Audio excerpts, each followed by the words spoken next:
Muchos se preguntan en la Argentina quién es Victoria Villarruel. Bueno, la respuesta puede ser obvia, decir es la vicepresidenta de la República Argentina, pero tiene una situación tensa desde hace mucho tiempo con el actual presidente Javier Milei.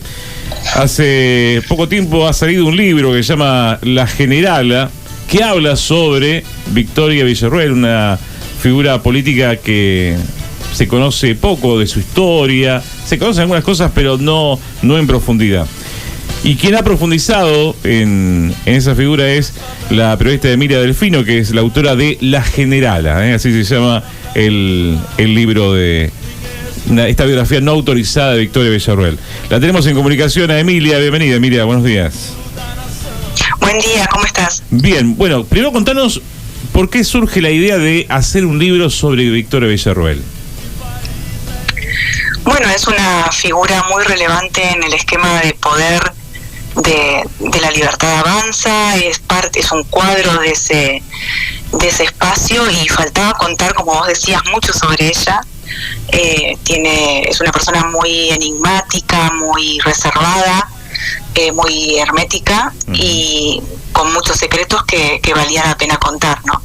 Bien, de esos secretos que valía la pena contar, ¿cuál podríamos rescatar? Bueno, varios, porque el libro gira un poco en torno a eso, pero te puedo resaltar algunos, desde los mitos sobre su padre, que ella ha dicho en declaraciones públicas que fue torturado por el ERP, que he podido comprobar que no, al menos dicho por el propio Villarruel a la justicia, no ha sido así. Con quien estuvo casada cuando tenía 20 y pico de años, y estaba en pareja y bueno, formalizó con un matrimonio con un militante del Modín de Aldo Rico, de ideas muy extremas, que defiende y celebra abiertamente la tortura y el secuestro de personas durante la dictadura militar, sobre, por ejemplo, su participación secreta en una campaña para tratar de conseguir las prisiones domiciliarias y libertades de represores militares acusados de delitos de lesa humanidad durante el gobierno de Macri.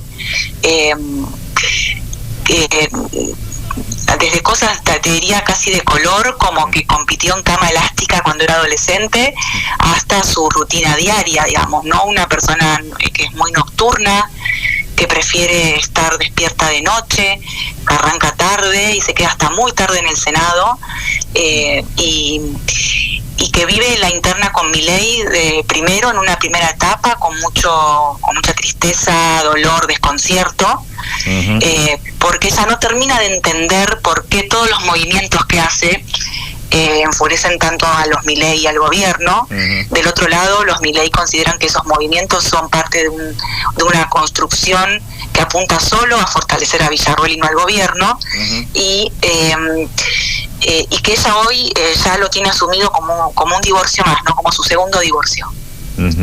O sea, la situación con los Milei ha sido tensa, pero uno se pregunta, ¿cómo han llegado a ser una dupla presidencial, ¿no? Digamos, ¿cuál fue la relación que generó que Villarruel termine siendo candidata a vicepresidenta? Bueno, ellos tenían muy buena relación, incluso una relación de hasta cariño personal. Ella tenía hasta gestos maternales con él. Cuando uno observa el arte de sus gestos, digamos, en la Cámara de Diputados, en las entrevistas, en los actos en donde estuvieron juntos, en los programas de televisión. Ella tenía desde hacerle un tecito cuando se sentía mal en el Congreso, hasta sacarle las pelusas del traje, digamos, del saco del traje para que luciera mejor el candidato. Y él la apreciaba mucho, la respetaba mucho, y era una alianza por conveniencia. A él le sumaba el apoyo de un sector de la derecha más conservador, que lo veía a él con ojos un poco desconfiados, ¿no? Porque no sabía para dónde iba a ir Milei, que lo veía con un carácter muy impredecible, con un carácter muy volátil, con una personalidad muy movediza, digamos, poco previsible. Y por el otro lado, ella tenía, gracias a la alianza con Milei, la posibilidad, primero, de ser diputada, y segundo, de llegar a la vicepresidencia de la Nación, ¿no? Hoy hablábamos de una figura política que se conoce poco, que es fuertemente reservada. ¿Esa característica de preservar su vida es por algo en especial o tiene que ver con su forma de ser? Con varias cosas. Tiene que ver fundamentalmente con su forma de ser, su personalidad hermética, muy reservada, pero además tiene que ver con la forma en la que fue criada, con una mentalidad muy castrista, muy de inteligencia militar, te diría. Una familia que se movía mucho por el miedo en los 70, cuando ella era chiquita. El padre, miedo a un atentado o ser asesinado por las organizaciones armadas de los 70. El abuelo también. El abuelo mandaba al chofer, él tenía chofer oficial de la Armada, era militar de la Armada, y mandaba a revisar al chofer a revisar si tenía un artefacto explosivo debajo del auto constantemente. Entonces, una familia que vivía, que estaba involucrada directamente en la dictadura, en el sentido de que formaban parte de las Fuerzas Armadas. Incluso su abuelo tuvo cargos muy importantes en la Armada, en los institutos históricos de la Armada, y fue un intelectual que asesoró a Díaz Besone durante la dictadura. Y también tiene que ver esa costumbre, esa forma de pensar, sigue rodeándola hoy a Villarruel. Ella, por ejemplo, es muy celosa de que se sepa dónde vive.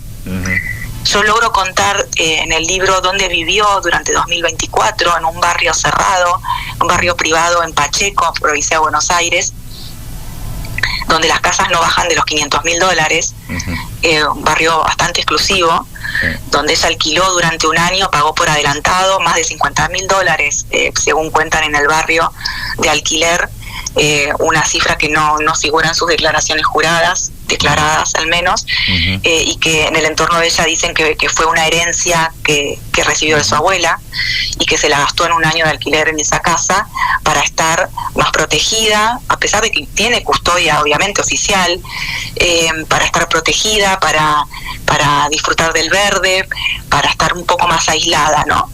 Y con mucho temor, dicen, en su entorno a un atentado contra su vida.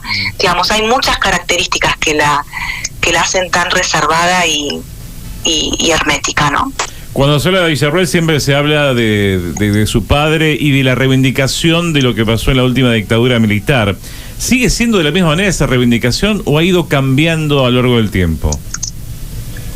Creo que se ha ido adaptando y camuflando, pero en el fondo Villarruel ha tenido siempre una postura de defensa de los militares que están presos por delitos de lesa humanidad. Ella militó abiertamente por la libertad de los militares al principio del gobierno de Kirchner. De eso se sabe muy poco. Logro reconstruirlo en el libro gracias a personas que me acercaron newsletters de su primera ONG, de revistas y publicaciones sobre sus actividades durante los primeros años del kirchnerismo. Y por ejemplo, te cuento, hizo una campaña de rezo en apoyo, para rezar en distintas misas al unisón, digamos, por distintos lugares del país, por los militares detenidos, por violaciones a los derechos humanos. Hizo una campaña para recolectar cartas de apoyo a Ricardo Cavallo, un represor de la ESMA, que estaba preso en España por pedido de Baltasar Garzón, el juez español, por violación a los derechos humanos de españoles durante la dictadura. Fue a visitar a Videla varias veces a su casa, donde estaba detenido con prisión domiciliaria. Se fue desilusionada de esas visitas a Videla, donde ella esperaba encontrar otra persona, digamos, más dura. Lo define como suave, como ingenuo, a Videla. Una mujer muy dura, muy intransigente. En la sinopsis del libro se habla de Victoria Villarruel como una figura que llegó para quedarse. Tiene vocación de poder, pretende ser presidente. ¿Quiénes son los que hoy podrían respaldar, en todo caso, una candidatura a presidente de Villarruel? Bueno, ella sí tiene ambición. Quien era su mano derecha hasta mayo, el abogado cordobés Emilio Viramonte Olmos, me contaba que él le decía muy seguido a Villarruel, le aconsejaba que todas las noches pensara antes de dormir ¿para qué quiere ser presidenta? Entonces reconocía una ambición, y por otro lado ella está incorporando recientemente a una persona la reincorpora a su equipo porque se había ido en enero, que es Claudia Rucci, que viene, como ustedes saben, del peronismo de la provincia de Buenos Aires, del peronismo más tradicional, de la derecha, y por otro lado a Mario Pato Russo, consultor político del mismo espacio, peronista, bonaerense, de derecha, con muchas ideas y coincidencias ideológicas con Villarruel, que tienen distintas expertices, digamos. Claudia Rucci, lo que cuentan, quienes mejor la conocen, es que es una armadora más territorial, ¿no? Y Mario Pato Russo es más un armador conceptual de la candidatura de un político.